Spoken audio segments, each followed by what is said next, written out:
Mais uma vez, então, quero saudar vocês com boa noite, que o nosso bom Deus nos abençoe, que a paz dele esteja permeando nossas vidas, nossas famílias, e por onde nós estivermos indo.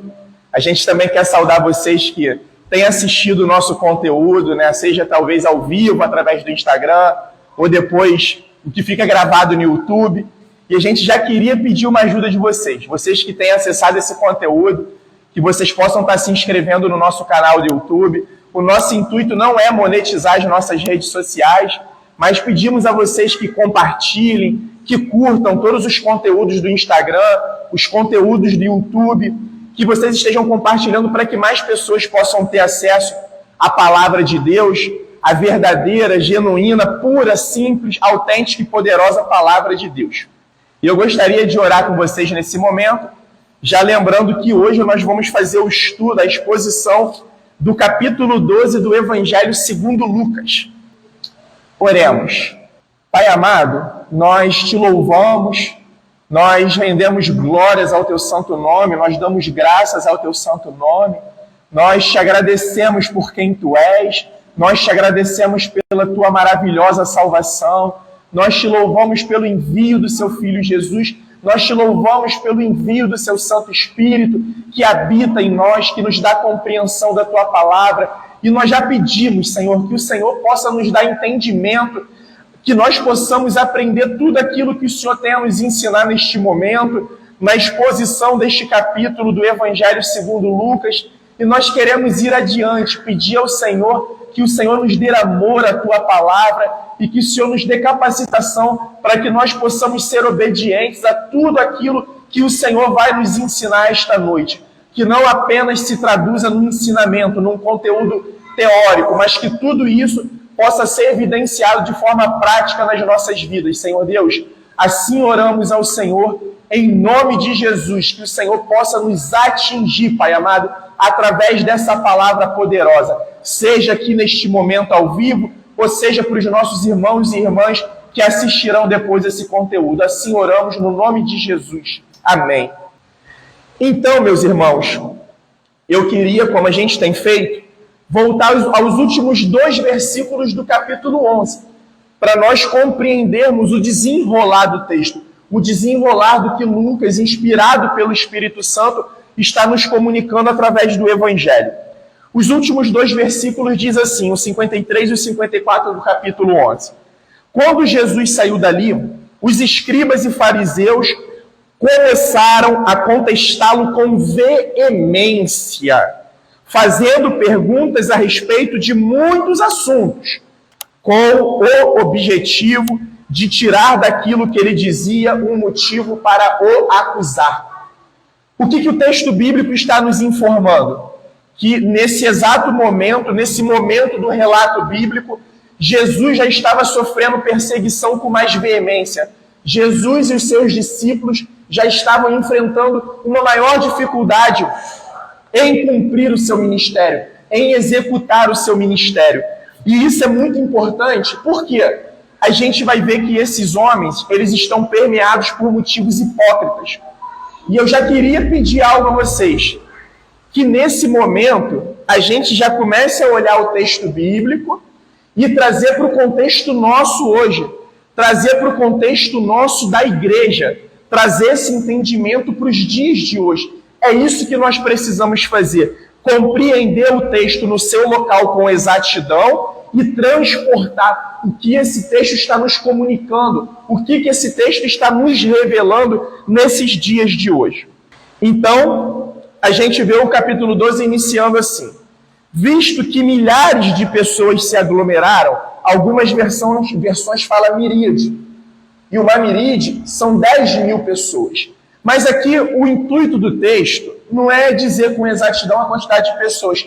Por que eu trouxe essa informação? Porque a gente está vendo que são pessoas, vamos dizer assim no nosso linguajar, uma em cima da outra. Muitas pessoas, a ponto de se atropelarem umas às outras. E Jesus começou a dizer, antes de tudo, aos seus discípulos.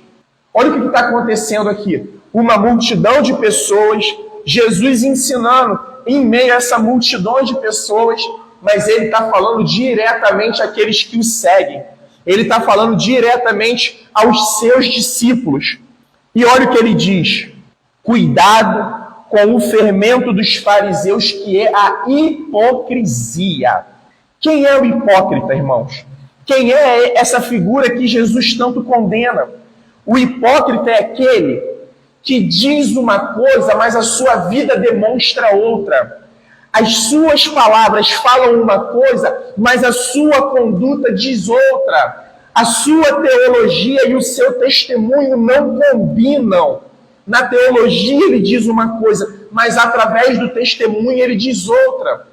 Num conceito de teatro, é aquele que usa uma máscara. Quando ele está com uma máscara, ele é um personagem. Mas quando ele tira essa máscara, ele é verdadeiramente quem ele é. E Jesus está usando um linguajar muito compreensível ao pessoal daquela época. Hoje, um exemplo. A gente quer comprar um pão, a gente vai a uma padaria. A gente vai a um outro estabelecimento e compra o nosso pão. Antigamente não, nessa cultura não. Geralmente, cada família, ela produzia o seu próprio pão. Tinha comércio de pães, mas cada família produzia o seu. Então, eles compreendiam que um pouquinho de fermento era suficiente para que talvez uma massa desse tamanho se tornasse uma massa maior. E o que Jesus está falando para eles é o seguinte: cuidado com o ensino hipócrita dos fariseus. Cuidado com aquilo, sabe, que eles vêm aos pouquinhos, inculcando no ouvido, inculcando na mente, no coração de vocês, aquilo que eles falam ao pé dos ouvidos.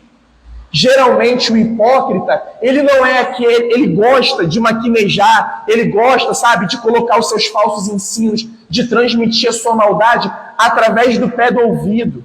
Ele chega para um, ele chega para outro. E sabe o que Jesus está falando aqui no conceito de igreja? E a gente vai ver, olha o que ele diz no versículo 2. Não há nada encoberto que não venha a ser revelado, nem oculto que não venha a ser conhecido. Porque tudo que vocês disseram às escuras será ouvido em plena luz. E o que disseram ao pé do ouvido no interior da casa será proclamado dos telhados. Primeiro entendimento, irmãos, tudo o que é dito nas salas, nos quartos, nos gabinetes, nas salas das igrejas, ou aonde for, tudo que é dito de forma de cochicho, tudo que é dito de forma ao pé do ouvido, toda mentira, toda calúnia, toda maldade que é fermentada aos poucos, às escondidas, o Senhor falou que vai ser revelado em plena luz. E sabe qual é o conceito aqui? É alguém que está em cima de uma plataforma elevada falando. Alguém que vai estar num local de destaque, falando tudo abertamente que foi dito às escuras, o que foi dito em oculto. E se não for nesta vida, Jesus nos dá certeza de que no tribunal do juízo final, esses não passarão. Se eles não se arrependerem, se eles não confessarem a sua maldade. E trazendo para o entendimento nosso aqui, cuidado lá com aquela igreja, cuidado lá com aquela igreja, que eles estão sob maldição. Cuidado lá com aqueles irmãos, sabe? Que eles estão insubmissos, eles estão na condição de rebelião. Eles que ficam proferindo essas mentiras, essas maldades. Sabe, tudo aquilo assim, não, você não pode visitar o seu irmão, não, você não pode ir naquela determinada igreja. Toda a maldade lançada contra as pessoas, ela será revelada. E aí a gente ouve muito pessoas dizendo, inclusive no meio cristão, e isso me traz uma profunda perplexidade. Só Deus pode me julgar. Irmãos, isso é o suficiente para você tremer. Porque a Bíblia diz que os demônios, eles creem e tremem. Se só Deus pode te julgar, se Ele é aquele que sabe de tudo, se Ele sabe daquilo tudo que é dito à oculta, aquilo que é dito às escondidas, isso já seria motivo suficiente para nós tremermos. Isso é motivo para aquele que não crê tremer. Imagina para o que crê. Imagina para o que crê dizendo ser cristão, professando a fé em Cristo. É isso que o Senhor está nos dizendo. A gente precisa, sabe por quê? Não sei se vocês vão lembrar juntamente comigo, aquele momento final que Jesus está sendo preso. E aí está vindo acusações contra Jesus. Jesus fala, eu não estou conseguindo entender por que vocês vieram atrás de mim dessa maneira. armados, exércitos, cheios de gente. Olha a quantidade de pessoas que vocês estão. Tudo que eu estava falando para vocês, eu não estava falando das escondidas, não. Todo o meu ensinamento não era pezinho de ouvido, não. Não era conversinha mole, não era mentira. Não era maldade que se constrói nos gabinetes. E um detalhe muito importante que o Senhor me ensinou enquanto eu estava lendo isso daqui, que eu não posso esquecer e já ia esquecer de falar. Jesus está discipulando quantos ali, irmãos? De forma assim mais específica. 12. Jesus ele chegou em Israel num contexto de uma religião abusiva, de uma liderança abusiva, uma liderança opressora. As pessoas de Israel, os judeus, aqueles que seguiam os preceitos da lei do Senhor, eram pessoas tristes, cabisbaixas. E é quando Jesus está falando, vocês fariseus hipócritas, vocês atam fardos pesados em cima das pessoas e vocês mesmos não carregam. Eles estavam debaixo daquele momento ali. Eles estavam debaixo de uma religião abusiva. Repetindo, de líderes abusivos. De talvez líderes que já estavam chegando, talvez, a gente não sabe. Pessoas que estavam chegando, aquelas multidões que seguiam Jesus, e os fariseus de repente já chegando. Não segue o Nazareno não, tá? Ele ensina por Beelzebu. Tudo que ele faz através de Beelzebu. Ele expulsa demônios através de demônios. Vocês precisam ficar aqui, ó, debaixo da minha cobertura espiritual. Eu sou o pai espiritual de vocês, irmãos. Cobertura espiritual não é bíblico. Você não tem nada que justifique isso. Essa história que a gente ouve muito. Um exemplo, Dudu, se você nasceu em tal igreja, se você sair daquela igreja, você está mostrando que você nunca nasceu em Cristo. Isso não existe. Ó, você nasceu de mim, Yasmin. Eu sou o teu pai espiritual, você está ligado a mim espiritualmente. Não aceite isso. João 1 diz que nós não nascemos da carne nem do sangue. Nós não nascemos da vontade dos homens, nós nascemos de Deus. O nosso novo nascimento, a nossa origem é o céu. Esse negócio de paternidade espiritual, isso não existe. Não é à toa que Jesus falou, a ninguém chameis de pai. E quando a gente fica com esse negócio, meu paizinho, essa infantilidade, essa carência acima do normal, a gente está colocando esses homens acima do Pai Nosso que estás no céu e às vezes acima do nosso Pai aqui na terra, ao qual dedica uma vida pela gente. Isso não existe. Se você sair daqui, você está debaixo de maldição. Se você sair dessa igreja, não aceite, irmãos. Isso é ensino abusivo. Isso é ensino enganoso. Essa visão que eu ensino ele, eu sou o pastor aqui, o meu ensino que é o correto, a minha mensagem, ela tem que ser uma mensagem totalitária.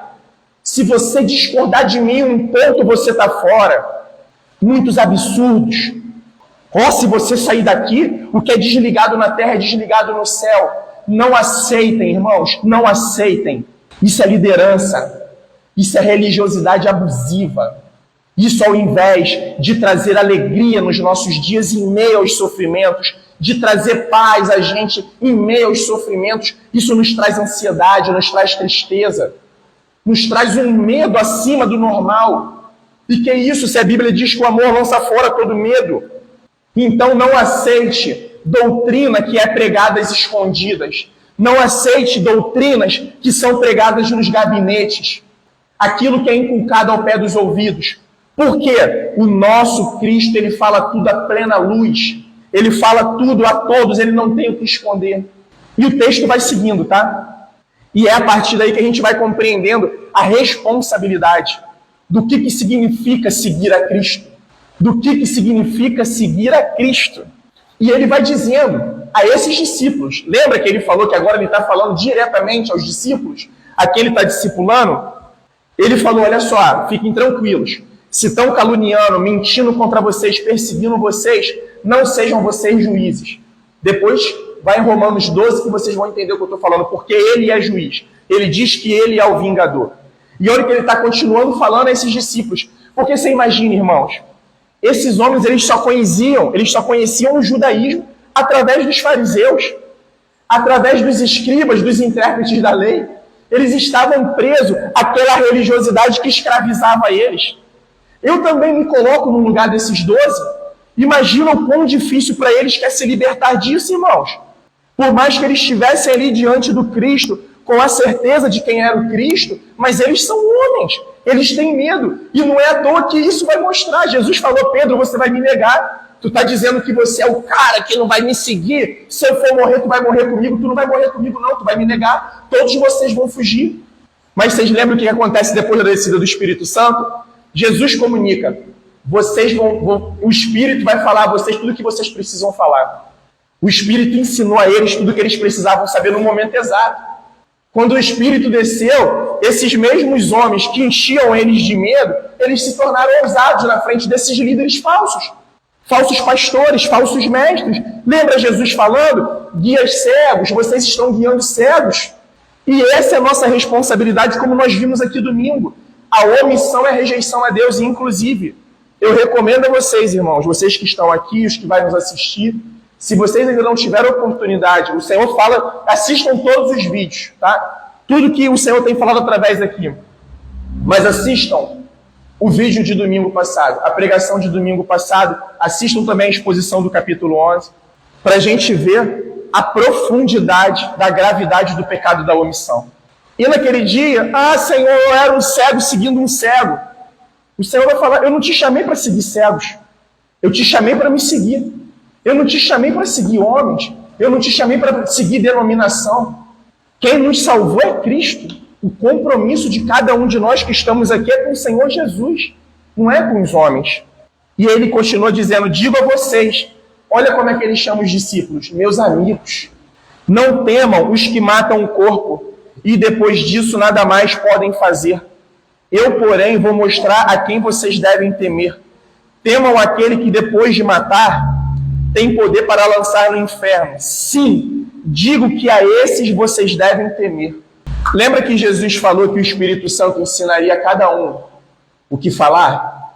Que ele estaria conosco? Mas eu quero trazer a lembrança de vocês que isso não significa que talvez a nossa vida vai ser cobrada, tá? Vamos dar um exemplo bíblico, logo no início de Atos, Estevão.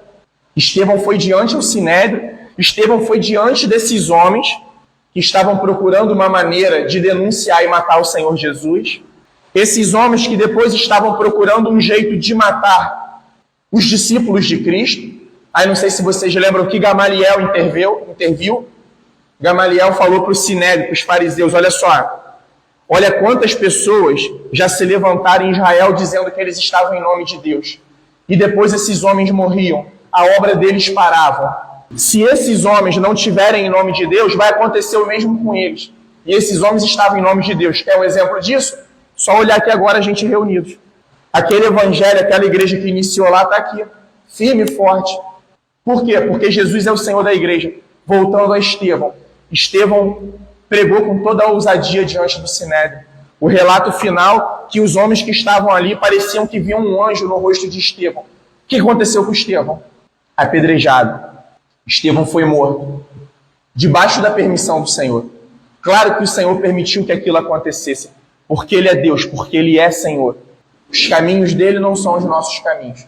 Então, o que Jesus está falando aqui é o seguinte, pegando o exemplo de Estevão. Estevão não temeu aqueles que podiam matar o corpo dele, mas Estevão temia aquele que podia lançar ele no inferno, porque o chamado de Deus para nossas vidas não é mais nós andarmos com os nossos olhos fitados nas coisas desta vida, porque está tudo passando, irmãos. Está tudo indo embora. Tudo está indo embora. E a gente vai aprofundando isso daqui nesse capítulo. E lançar no inferno é o próprio Deus. Aqui não está falando de Satanás, não. Tem correntes teológicas que dizem que aqui faz uma menção. Não. Quem lança no inferno é o próprio Deus. Até porque Satanás, ele já ouviu a sentença dele. Ele sabe que ele já está condenado. E para ele é irreversível a sentença de Deus sobre ele. E aí o Senhor diz aqui o seguinte, como uma palavra de esperança e de alívio a esses discípulos. Não se vendem 5 pardais por 2 moedinhas? Entretanto, Deus não se esquece de nenhum deles. Até os cabelos da cabeça de vocês estão todos contados. Não temam. Olha a exclamação. Ordem, um imperativo enfático de Deus para a gente. Não temam. Vocês valem bem mais do que muitos pardais. Sabe qual é o ensino aqui? Jesus citou coisas que são pormenores. O intuito de Jesus não é revelar que Deus é todo-poderoso ao ponto de saber quantos fios de cabelo tem na nossa cabeça. O que Jesus está dizendo é, Deus conhece os pormenores de vocês. Tu acha que Ele não conhece as necessidades de vocês? Vocês acham que Ele não está cuidando de vocês? Ele está cuidando até dos pardais, passarinho que não tem valor nenhum, inclusive nos dias atuais. Você nunca viu ninguém mostrando, eu tenho aqui, vem cá ver um passarinho que eu tenho, um pardal. Não, pardal não tem valor para a sociedade. Mas o Senhor está falando, mas eu os conheço, para mim tem. Imagina vocês que valem muito mais do que os pardais. Vocês têm muito mais valor para mim do que os pardais. E é o que ele está falando, eu estou levando vocês para um outro lugar. Aqui, um exemplo, tudo que vocês estão construindo, o ladrão pode vir. Alguém pode crescer o olho, mas o que vocês estão ajuntando no céu, eu que estou guardando. Esse tesouro ninguém mexe.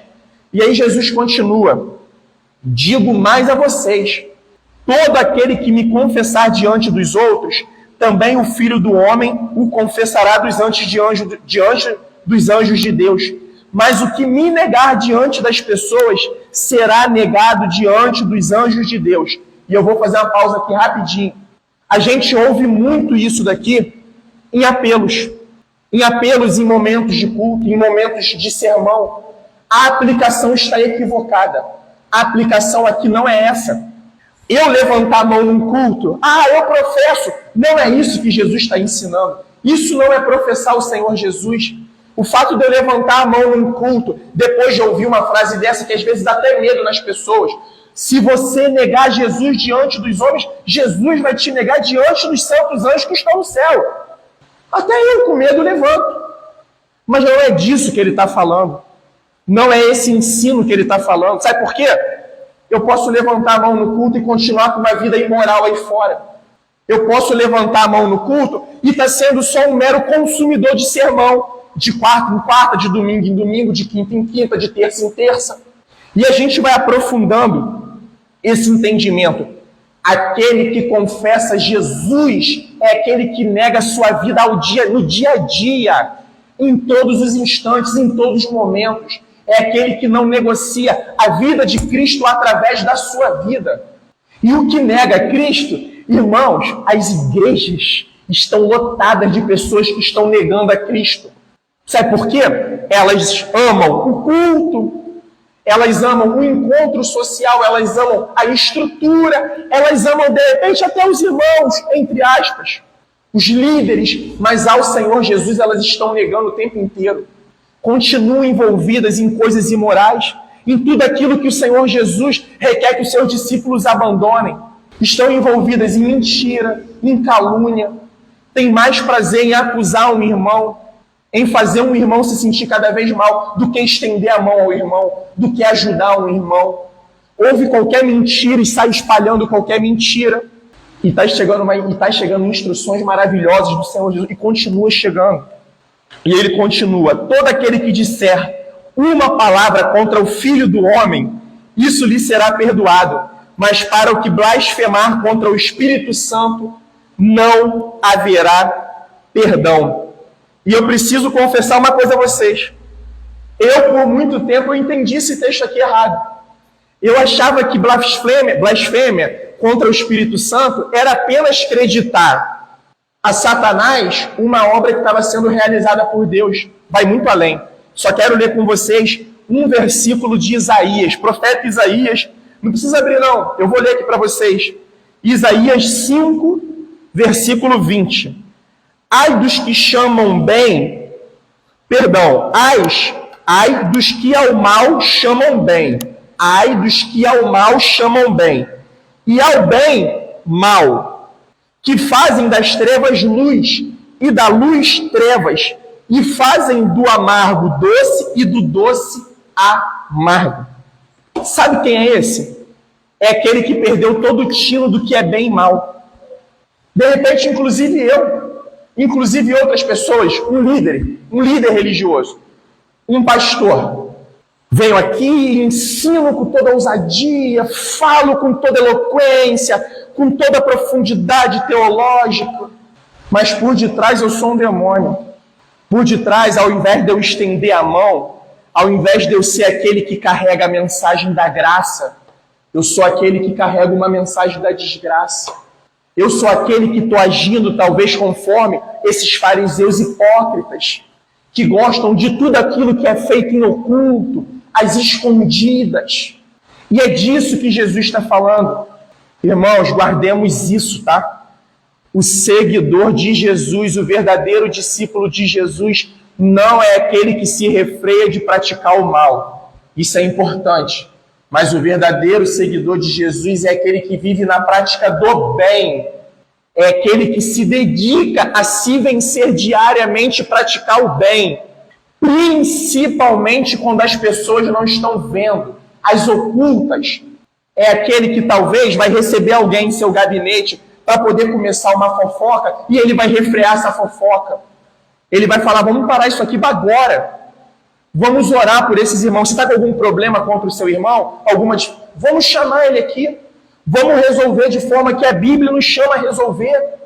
Sentados, conversando uns com os outros, sendo verdadeiros uns com os outros. Ao invés de ficar espalhando fofoca, mentira. Ao invés de continuar na prática da liderança abusiva, da liderança que mata. E prosperidade no reino de Deus não tem a ver com igrejas abarrotadas de gente, não, irmãos. Com igrejas com estruturas caríssimas, não. A gente, após o estudo de Lucas, as 7 igrejas, né? Nós vamos fazer um circuito de estudo das 7 igrejas do Apocalipse. E ali a gente vai ver Jesus dando um diagnóstico das igrejas. E a gente vai ver Jesus falando, aos olhos da sociedade, aquela igreja é rica, mas eles são pobres. Aquela igreja ali, aos olhos da sociedade, é pobre, mas eles são ricos. Mas o que blasfemar contra o Espírito Santo não haverá perdão. Quando levarem vocês às sinagogas ou à presença de governadores e autoridades, não se preocupem a maneira como irão responder, nem quanto às coisas que tiverem de falar, porque o Espírito Santo lhes ensinará naquela mesma hora as coisas que vocês devem dizer. A gente já falou sobre isso. Nesse ponto, um homem que estava no meio da multidão disse a Jesus, Mestre, diga a meu irmão que reparta comigo a herança. Mas Jesus lhe respondeu, homem, esse homem aqui não é uma resposta cortês de Jesus, não. Já está sendo uma resposta dura de Jesus. Homem, quem me nomeou juiz ou repartidor entre vocês? Por quê? Os líderes religiosos daquela época adoravam em entrar em assuntos que não eram da sua ossada. Eles queriam ser árbitro em tudo.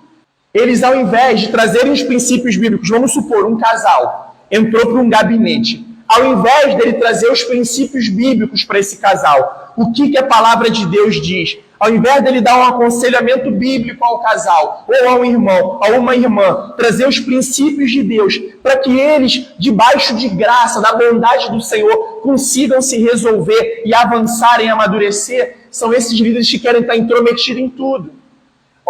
Você deve fazer assim, assim, assim com seu marido. Você deve fazer assim, assim, assim com sua esposa. E ele está avançando os assuntos aos quais ele deveria estar. E é o que Jesus vai começar a dizer para esse rapaz aqui, olha só, eu não vim trazer bens para vocês, não. Eu não vim resolver questão de herança dessa terra, não. Eu estou falando para vocês de coisas eternas. Eu estou trazendo para vocês realidades espirituais. Não fique preocupado com o que você vai herdar aqui nessa terra, não. Se preocupe com qual herança que você está herdando no céu, através de mim. Essa é a mensagem de Jesus. Então lhes recomendou, falando para o homem, tenham cuidado e não se deixem dominar por qualquer tipo de avareza, porque a vida de uma pessoa não consiste na abundância dos bens que ela tem. O mundo diz que o bem-sucedido é aquele que ajunta, que tem os maiores salários. É aquele que ajunta. É o que tem os maiores salários. É aquele que está mostrando a maior condição. E Jesus está invertendo essa lógica do mundo. Ele está falando porque a vida de uma pessoa não consiste na abundância dos bens que ela tem. Uma coisa a gente precisa guardar, tá, irmãos? Jesus, ele não é contra as riquezas. Jesus, ele é contra o valor que é dado às riquezas. E ele diz que é muito mais fácil para um rico se perder nesse sentido do que para um pobre. Até porque tem pessoas que ainda não estão em riqueza e estão numa corrida louca e desenfreada pela riqueza. E Jesus alerta os dois tipos de condição. E é o que está acontecendo com esse rapaz. Ele está invejando a riqueza do irmão. Ele quer participar da riqueza do irmão. Está falando, pô, Jesus vai lá e fala para esse homem me dar um pedaço do que ficou para ele. E Jesus está falando, olha só, a vida de vocês não consiste nisso. De repente, para o sistema aí religioso, é o que eles querem. Para eles continuarem mantendo as dispensas deles cheias do que vocês estão trazendo, para poder bancar o luxo deles. Mas não é isso que consiste a vida eterna. E aí Jesus dá uma parábola dizendo, o campo de um homem rico produziu com abundância. O campo de um homem rico produziu com abundância. Então ele começou a pensar, o que farei? Pois eu não tenho onde armazenar a minha colheita. Até que ele disse, eu já sei o que eu vou fazer. Eu vou destruir o que eu tenho atualmente, os meus celeiros, e vou construir outros maiores. E aí armazenarei todo o meu produto e todos os meus bens. Então eu vou dizer para minha alma, você tem em depósito muitos bens para muitos anos. Descanse, coma, beba e aproveite a vida. Eu me tornei Deus de mim mesmo. Jesus, relembrando, não é contra uma vida planejada e bem administrada. Jesus está corrigindo a confiança. Jesus está dizendo que esse homem fez dos seus bens o seu Deus. E esse ensino é extremamente salutar para todos nós que estamos aqui sem exceção. E é o que o mundo diz para a gente hoje, é o que a gente está vendo ostentado nas redes sociais, é isso. Descansa, minha alma, coma, beba e aproveite a vida. Mas Deus lhe disse, louco ou tolo, em algumas outras versões, esta noite lhe pedirão a sua alma. E o que você tem preparado? Para quem será?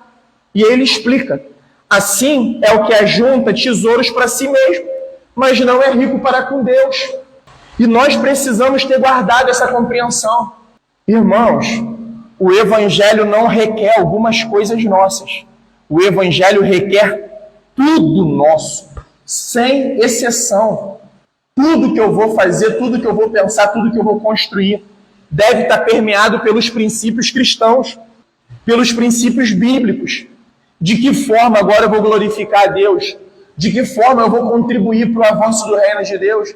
De que forma eu estou contribuindo para que esse reino cresça? É o que Jesus está falando para ele. Ele colocou toda a confiança dele nisso tudo. E o Senhor falou, vão cobrar a tua vida hoje. Você é dono de si mesmo? Você controla o tempo? Você controla a sua vida? E está desperdiçando a oportunidade de estar diante do próprio Deus. Porque ele diz, ó, Deus lhe disse, louco, essa noite vão te pedir essa alma. E quem tem controle sobre a vida e a morte, irmãos? Deus. A gente pensa, é o diabo. Não. O diabo pode contribuir para que a vida de uma pessoa seja ceifada. Mas só vai acontecer da vida ser ceifada debaixo da permissão do Senhor. Um exemplo é Jó, lembra? Teu servo ali, ó, é porque ele tem tudo. A vida dele é assim, ó. Começa a tirar tudo dele. Começa a arrancar dele família, bens, tudo que ele tem. Vê como é que o bicho vai pegar. Aí o Senhor falou, vai lá, faz isso lá, Satanás. Só não tira a vida dele. Porque o Senhor é Senhor sobre a morte e a vida. E o que mais importa é ajuntar tesouro no céu. E aí Jesus continua. A seguir, Jesus se dirigiu aos seus discípulos dizendo, por isso eu digo a vocês, não se preocupem com a sua vida, quanto ao que irão comer, nem com o corpo, e quanto ao que irão vestir. Porque a vida, ela é mais do que o alimento, e o corpo mais do que as roupas. E aqui Jesus não está falando, olha só, eu estou dando uma possibilidade de você... Não, ele está falando, não se preocupem. Eu estou cuidando. Eu sou Deus, eu sou Senhor sobre a vida de vocês. Não é porque o teu irmão está indo por ali que talvez você vai por ali. São caminhos diferentes. E tudo eu estou usando para os meus propósitos. E quando a gente vai compreender se nós estamos nos propósitos do Senhor, se Ele está recebendo glória em tudo, se nós estamos construindo o reino dele. Porque a vida é mais do que alimento e o corpo mais do que as roupas. Ele vai e começa a dar o exemplo. Observe os corpos, que são aves, que segundo a lei judaica são aves impuras, que não semeiam, não colhem e nem têm despensa e nem celeiros. Contudo, Deus os sustenta. Você não está vendo o corvo lá na lavoura plantando, cuidando, estocando a lavoura, mas eles têm alimentos. E o Senhor diz, vocês valem muito mais do que as aves. Quem de vocês, por mais que se preocupe, pode acrescentar um côvado ao curso da sua vida?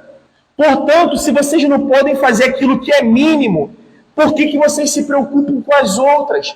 E sabe o que ele está dizendo? Acrescentar um cômodo para mim, ó, é assim, ó, é fácil. Para vocês não é possível, mas para mim é fácil. E eu estou cuidando da vida de vocês. Ele fala, ó, observem como que os lírios, eles não trabalham e nem fiam. Os lírios não produzem pano, não produzem tecido. Eu, porém, afirmo a vocês que nem Salomão em toda a sua glória se vestiu como qualquer deles. Ora, se Deus veste assim a erva que hoje está no campo e amanhã é lançada no forno, às vezes a gente vê um líriozinho ali. No dia seguinte a gente passou, o sol pegou ele, queimou ele, acabou a vida dele, ceifou a vida dele. E ele continua dizendo, se Deus veste assim a erva que está no campo e amanhã é lançada no forno, muito mais ele fará por vocês, homens de pequena fé. Confiem em mim, eu estou cuidando de tudo. Não menosprezem aquilo que é prioritário. Cuidado, de repente vocês estão correndo atrás do vento. E Salomão trouxe esse diagnóstico através da vida dele. No final, tudo que eu estava correndo atrás, eu vi que era vaidade. Era bolha de sabão. Era como uma neblina que aparece, se dissipa, some. Portanto, não fiquem perguntando o que irão comer ou beber. Não fiquem preocupados com isso. Porque são os gentios que se preocupam e procuram estas coisas. Mas o Pai de vocês sabe que vocês precisam delas. Busquem antes de tudo o reino, e estas coisas lhes serão acrescentadas. Sabe o que o Senhor está falando? Busquem o reino de Deus, os princípios do reino na vida de vocês. Encharquem a vida de vocês com a palavra de vocês. E não fujam do compromisso diário que eu dou a vocês, de levar essa vida às outras pessoas, de anunciar esse reino às outras pessoas. E quanto de nós, irmãos, tem da palavra de Deus nas nossas vidas? Quanto que está tendo da palavra de Deus nos nossos dia a dia? O quanto que a palavra de Deus tem permeado as nossas decisões? O quanto que a gente tem repartido os tesouros eternos com os nossos irmãos? O quanto que a gente tem partilhado desse evangelho? O quanto nós confiamos nesse evangelho? Ao ponto de confiá-lo e de falar dele com total esperança às outras pessoas. Não tenham medo, ó pequenino rebanho. Sabe por que ele fala isso? Porque ele sabe que em meio às multidões, os discípulos verdadeiros são poucos. Sempre serão poucos. Os que estão dispostos a pagar o preço de seguir a Cristo, sempre serão poucos. E ele diz, não tenha medo, ó pequenino rebanho, porque o Pai de vocês se agradou em lhe dar os seus reinos. Vendam os seus bens e deem esmola. Façam para vocês mesmos bolsas que não desgastem, tesouro inesgotável nos céus, onde o ladrão não chega e nem a traça corrói. Porque onde estiver o tesouro de vocês, aí também estará o seu coração. E sabe o que Jesus está dizendo aqui? Não é para todos nós agora vender nossas casas, vender nossos carros, zerar o que nós temos guardado. Não é isso que ele está falando. O que ele está falando é que se nós estivermos fazendo disso o nosso Deus, é para nós cortarmos isso agora da nossa vida. Não é a vontade de Deus, um exemplo, que Gilberto e Hillary se desfaçam de tudo, sabendo que eles precisam viver, sabendo que eles têm 2 filhos para poder cuidar. Não é isso. Mas o que ele está falando é, se vocês estão estocando, parem com isso. Comecem a repartir. Comecem a ser generosos, assim como eu sou generoso. Assim como eu reparto, assim como eu divido com vocês todos os dias. Assim como eu tenho dado vida, como eu tenho dado oxigênio a vocês, como eu tenho alimentado a vocês. Se decidam se vocês são deuses de vocês ou se eu sou o Deus de vocês. Se sou eu que estou provendo para vocês através do trabalho de vocês. Se sou eu que estou cuidando de vocês ou se são vocês mesmos que estão cuidando de vocês. Jesus, tá? Em nenhum momento ele nos deu ordem da gente romantizar a pobreza, tá, irmãos? Deus não se agrada da pobreza, não. Deus não nos incentiva a nós sermos pobres, não. O que ele está falando é outro tipo de pobreza.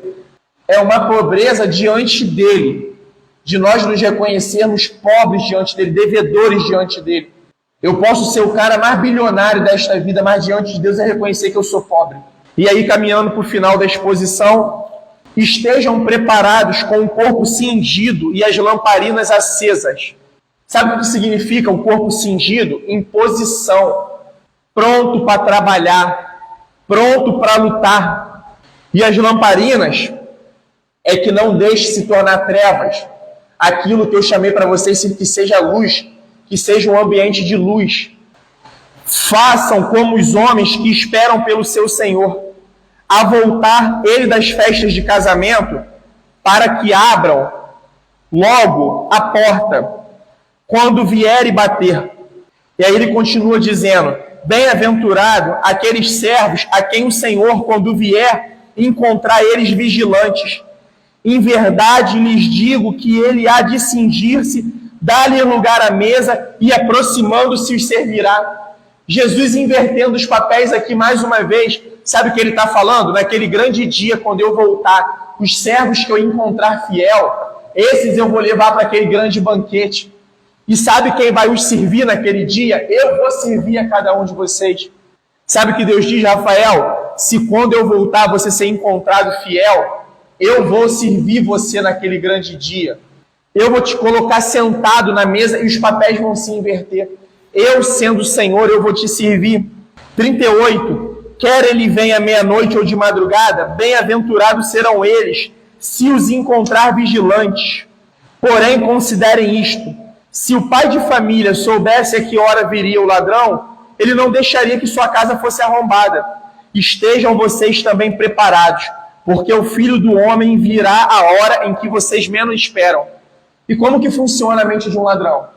Ele não vai entrar na hora que ele sabe que tem gente em casa. Ele não vai arrombar sabendo que a família está toda reunida ali na sala. Ele vai ficar espreitando, esperando uma hora que ele sabe que não vai ter ninguém para ele poder conseguir cometer o seu ato. E o Senhor está falando: assim vai ser a minha volta. Assim vai ser a vinda do Filho do Homem. Mas o chamado não é só estar pronto para a segunda vinda. É estar pronto para tudo aquilo que o Senhor nos delega a fazer todos os dias. E principalmente para quando chegar os sofrimentos, as dificuldades. Estejam vocês também preparados, porque o Filho do Homem virá a hora em que vocês menos esperam. Então Pedro pergunta: Senhor, esta parábola é só para nós ou também para todos? E o Senhor respondeu: quem é, pois, um mordomo? Mordomo é escravo, tá? E que nós guardemos isso, doulos. Nós somos escravos de Cristo. Cada um de nós, cada um dos salvos, cada um dos santos, cada um dos eleitos. Nós devemos ser mordomos. Aí ele diz: quem é, pois, o mordomo fiel e prudente, a quem o Senhor deixará encarregado dos demais servos da casa, para lhes dar o sustento no devido tempo? E quem era esse mordomo? O mordomo era aquele que recebia toda a autoridade do dono da casa, para administrar toda aquela casa, toda a vida, toda a rotina, todo o cotidiano daquela casa. E ele diz: bem-aventurado aquele servo a quem o seu Senhor, quando vier, achar fazendo assim. Em verdade lhes digo que lhe confiará todos os seus bens. Mas o que acontecerá se aquele servo disser consigo mesmo: meu Senhor demora para vir, e começar a espancar os empregados e as empregadas, a comer e beber e a embriagar-se? É aquele, sabe o quê? Que perdeu todo o zelo pela igreja, que perdeu todo o zelo pelo próximo, que perdeu todo o zelo pelos dons que o Senhor lhe confiou, que perdeu todo o zelo pelo reino de Deus e a sua justiça. E aí ele se tornou Senhor naquela casa. Ele esqueceu que tinha um Senhor e que ele era só um mordomo do verdadeiro Senhor. Mas ele começou a agir como o verdadeiro Senhor. Começou a tratar mal o rebanho, começou a tirar proveito do rebanho, começou a ser abusivo com o rebanho, agressivo com o rebanho, maldoso com o rebanho. E aí Jesus diz o seguinte: virá o Senhor daquele servo em dia em que ele não espera e a hora que ele não sabe, e irá lhe aplicar um castigo severo, condenando-o junto com os infiéis. Ele vai estar lá junto no grupo dos infiéis, vai estar naquele grupo: apartai-vos de mim, maldito, por eu nunca conheci vocês. Aquele servo que conheceu a vontade do seu Senhor e não se aprontou, e nem fez segundo a sua vontade, será punido com muitos açoites. Aquele, porém, que não soube a vontade do seu Senhor e fez coisas dignas de reprovação, levará poucos açoites. Mas aquele a quem muito foi dado, muito lhe será exigido. e aquele a quem muito se confia, muito mais lhe pedirão. E sabe o que Jesus diz aqui também? Que não existe aquela conversa que nós falamos domingo. O indígena que está lá abandonado, que nunca soube de Deus. Romanos capítulo 1 desfaz tudo isso. Não há um indesculpável diante de Deus. A natureza não é suficiente para poder salvar ninguém, mas a natureza é suficiente para poder apontar para um Criador. É suficiente para poder apontar para a busca de um Criador. É que as pessoas estão rejeitando a Deus. Essa é a grande verdade da história da humanidade. E aqueles que rejeitam são rejeitados no final da história pelo Senhor. E é o que ele está dizendo. A vocês que está muito sendo revelado, a gente aqui, hoje já aumentou a nossa responsabilidade diante de Deus. Eu não falo isso para que nós tenhamos medo, é para que nós tenhamos temor. Temor é diferente de medo. Temor é respeito, temor é zelo. Temor é compreender que Ele é Senhor, que Ele é Deus. Ele é Senhor sobre a criação. Jesus é Deus. Ele é Deus. E aí ele diz o seguinte: eu vim para lançar fogo sobre a terra, e bem que eu gostaria que ele já estivesse aceso. Mas existe um batismo pelo qual eu tenho de passar, e qual me angustio até mesmo que se cumpra. Aqui ele está falando pelo batismo da morte, pelo batismo da cruz. Hoje o nosso batismo simboliza o quê?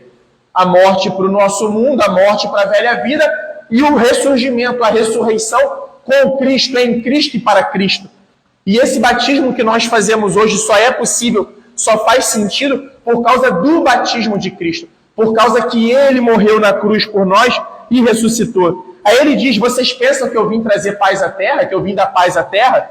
A grande maioria das pessoas vão responder sim, mas a resposta dele é não. Eu afirmo a vocês que não. Pelo contrário, vim trazer divisão. Eu sou enfático em dizer que não. Ele trouxe a paz para nós que confiamos nele, que cremos nele. Nós temos essa paz que excede todo entendimento. Mas para os outros, ele trouxe divisão. Porque daqui em diante estarão 5 divididos numa casa. 3 contra 2 e 2 contra 3. E aí sabe o que eu acho interessante? Muita gente não aceita esse ensino. Aí a gente vê por questões políticas as casas divididas até hoje. Olha o estrago que trouxe essa polaridade. Lula e Bolsonaro. Famílias que não se falam, que não se frequentam até hoje. A mensagem de Jesus é essa, o evangelho é essa. É por isso que ele diz: se você quer abandonar o evangelho para poder ficar numa nice, numa paz, com as pessoas que não confiam em mim, que não creem em mim, você não é digno de mim. Fique com tua família. Pode ficar com tua família à vontade. Pode seguir eles à vontade. Jesus não tem prazer em trazer luta entre os familiares, em botar um pai contra um filho, mas ele está dizendo que a mensagem dele faz isso. Aqueles que abraçam a verdade do evangelho, eles começam a ser criticados em primeiro lugar pelos de perto, não é pelos de longe, não. Começa na família, aí começa na igreja também. Um exemplo, um irmão que saiu de uma denominação, foi de uma igreja para outra, que começa a virar inimigo. Isso acontece, irmãos. E isso é porque eles estão presos numa bolha religiosa. Eles estão presos num conjunto de doutrina que é praticamente quase uma seita. Isso acontece. Fulano foi para lá, o comércio de fulano, não vou mais no comércio de fulano, porque fulano está na outra, entendeu? É essas compreensões. E Jesus está falando.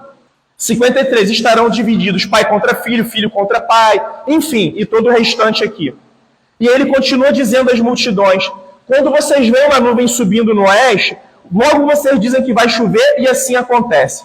E quando notam que sopra o vento sul, dizem que fará calor, e assim acontece. É o nosso caso aqui. Chegou o vento sul aqui atrás, é frio.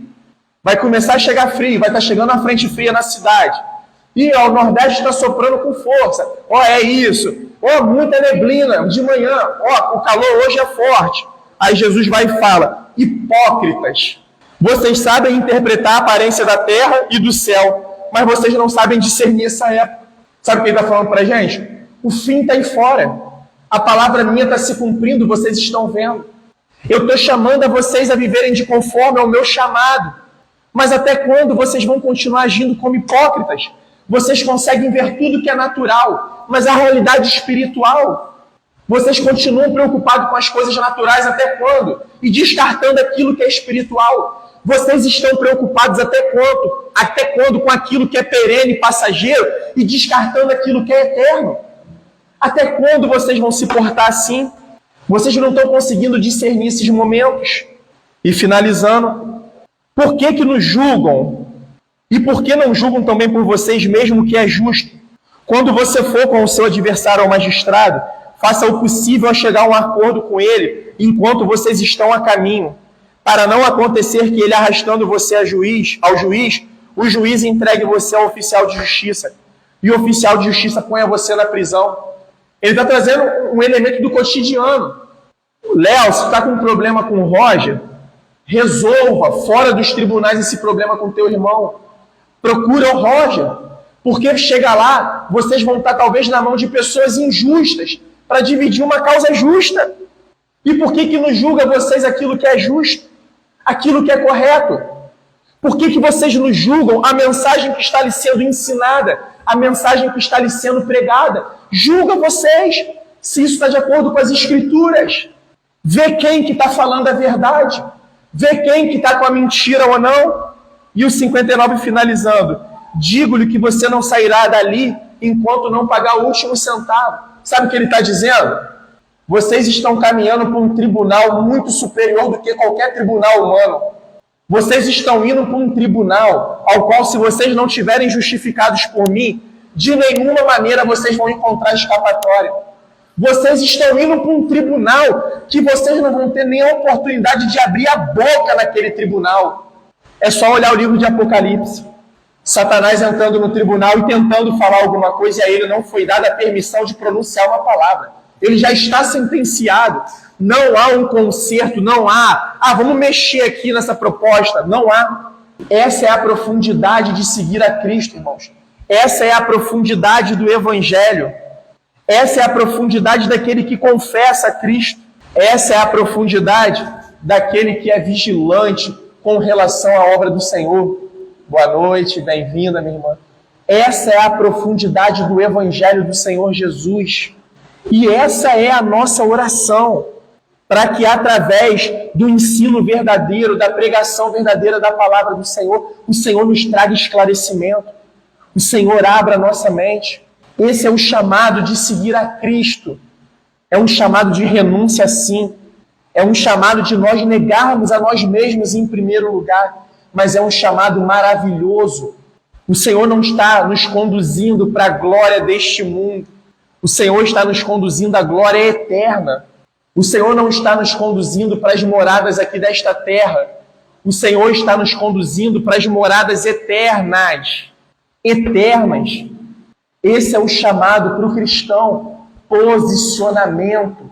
Confiança em Jesus. Ele disse, irmãos, que Ele está cuidando de tudo. Ele falou que Ele está cuidando dos corvos. Ele falou que Ele está cuidando das plantas, dos pardais. Imagina daqueles que se tornaram seus filhos e filhas. Ele disse que conhece cada fio de cabelo nosso, que Ele sabe a quantidade de fio de cabelos que nós temos na cabeça. E eu repito, não é para Ele poder demonstrar que Ele sabe contar, que Ele tem um poder numérico sobre a nossa cabeça, mas é para poder mostrar que se Ele conhece os pormenores da nossa vida, imagina as coisas mais importantes. Ele sabe o que é importante para a gente. Ele sabe aonde dói. Ele sabe aonde pesa. Ele sabe aonde nós temos medo. Ele sabe aonde nós temos angústia. Ele sabe aonde nós temos pecado, aonde nós temos falhado. Nós precisamos nos inclinar ao Senhor cada vez mais, irmãos. É o que a gente tem conversado desde o início. Que este local seja um local para o ensino, para a pregação verdadeira, bíblica. Que seja um local de encontro com Jesus, que nós possamos nos encontrar, que pessoas que entrarem aqui possam se encontrar com o Senhor. É isso, irmãos. É isso. E todo louvor seja dado ao nosso Deus. Amém? Louvado seja o nome do nosso Senhor, por todo sempre.